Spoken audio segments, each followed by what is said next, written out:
Chapter 29. Everyone was loudly expressing disapprobation. Everyone was repeating a phrase someone had uttered. The lions and gladiators will be the next thing. And everyone was feeling horrified, so that when Vronsky fell to the ground, and Anna moaned aloud, there was nothing very out of the way in it. But afterwards a change came over Anna's face which really was beyond decorum. She utterly lost her head. She began fluttering like a caged bird. At one moment would have got up and moved away. At the next turned to Betsy. Let us go, she said. Alexey Alexandrovitch went up to Anna and courteously offered her his arm. Let us go, if you like, he said in French, but Anna was listening to the general and did not notice her husband. He's broken his leg too, so they say, the general was saying.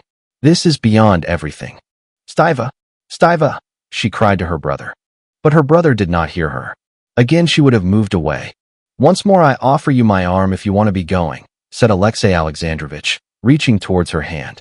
She drew back from him with aversion, and without looking in his face answered, No, let me be, I'll stay. She saw now that from the place of Vronsky's accident an officer was running across the course towards the pavilion. Betsy waved her handkerchief to him. The officer brought the news that the rider was not killed, but the horse had broken its back. On hearing this Anna sat down hurriedly, and hid her face in her fan. Alexey Alexandrovitch saw that she was weeping, and could not control her tears, nor even the sobs that were shaking her bosom. Alexey Alexandrovitch stood so as to screen her, giving her time to recover herself. For the third time I offer you my arm, he said to her after a little time, turning to her. Anna gazed at him and did not know what to say. Princess Betsy came to her rescue. No, Alexey Alexandrovitch. I brought Anna and I promised to take her home, put in Betsy. Excuse me, princess, he said, smiling courteously but looking her very firmly in the face. But I see that Anna's not very well, and I wish her to come home with me. Anna looked about her in a frightened way, got up submissively, and laid her hand on her husband's arm. I'll send to him and find out, and let you know, Betsy whispered to her. As they left the pavilion, Alexey Alexandrovitch, as always, talked to those he met, and Anna had, as always, to talk and answer, but she was utterly beside herself, and moved hanging on her husband's arm as though in a dream. Is he killed or not? Is it true? Will he come or not? Shall I see him today? She was thinking. She took her seat in her husband's carriage in silence, and in silence drove out of the crowd of carriages. In spite of all he had seen, Alexey Alexandrovitch still did not allow himself to consider his wife's real condition. He merely saw the outward symptoms. He saw that she was behaving unbecomingly, and considered it his duty to tell her so. But it was very difficult for him not to say more, to tell her nothing but that. He opened his mouth to tell her she had behaved unbecomingly, but he could not help saying something utterly different. What an inclination we all have, though, for these cruel spectacles, he said. I observed. I don't understand, said Anna contemptuously. He was offended, and at once began to say what he had meant to say. I am obliged to tell you, he began. So now we are to have it out, she thought, and she felt frightened. I am obliged to tell you that your behavior has been unbecoming today, he said to her in French. In what way has my behavior been unbecoming? She said aloud, turning her head swiftly and looking him straight in the face, not with the bright expression that seemed covering something, but with a look of determination, under which she concealed with difficulty the dismay she was feeling.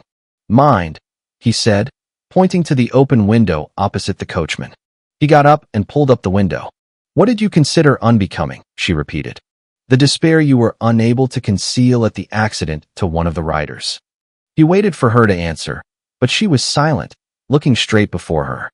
I have already begged you so to conduct yourself in society that even malicious tongues can find nothing to say against you.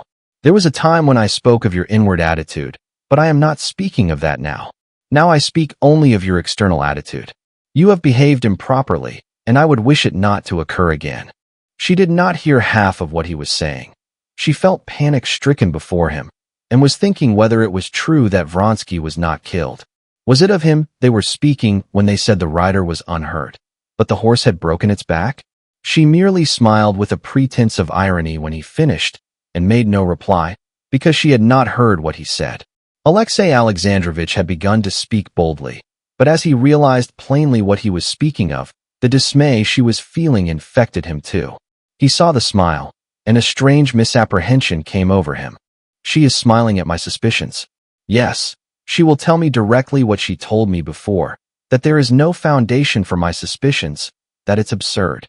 At that moment, when the revelation of everything was hanging over him, there was nothing he expected so much as that she would answer mockingly as before that his suspicions were absurd and utterly groundless. So terrible to him was what he knew that now he was ready to believe anything. But the expression of her face, scared and gloomy, did not now promise even deception. Possibly I was mistaken, said he. If so, I beg your pardon. No, you were not mistaken, she said deliberately, looking desperately into his cold face. You were not mistaken.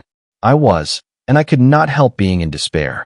I hear you, but I am thinking of him. I love him. I am his mistress. I can't bear you. I'm afraid of you, and I hate you. You can do what you like to me. And dropping back into the corner of the carriage, she broke into sobs, hiding her face in her hands. Alexei Alexandrovich did not stir and kept looking straight before him. But his whole face suddenly bore the solemn rigidity of the dead, and his expression did not change during the whole time of the drive home. On reaching the house, he turned his head to her, still with the same expression. Very well, but I expect a strict observance of the external forms of propriety till such time, his voice shook, as I may take measures to secure my honor and communicate them to you. He got out first and helped her to get out. Before the servants he pressed her hand, took his seat in the carriage, and drove back to Petersburg. Immediately afterwards a footman came from Princess Betsy and brought Anna a note. I sent to Alexei to find out how he is, and he writes me he is quite well and unhurt, but in despair. So he will be here, she thought. What a good thing I told him all. She glanced at her watch. She had still 3 hours to wait, and the memories of their last meeting set her blood in flame. My God, how light it is. It's dreadful, but I do love to see his face, and I do love this fantastic light. My husband. Oh, yes. Well, thank God.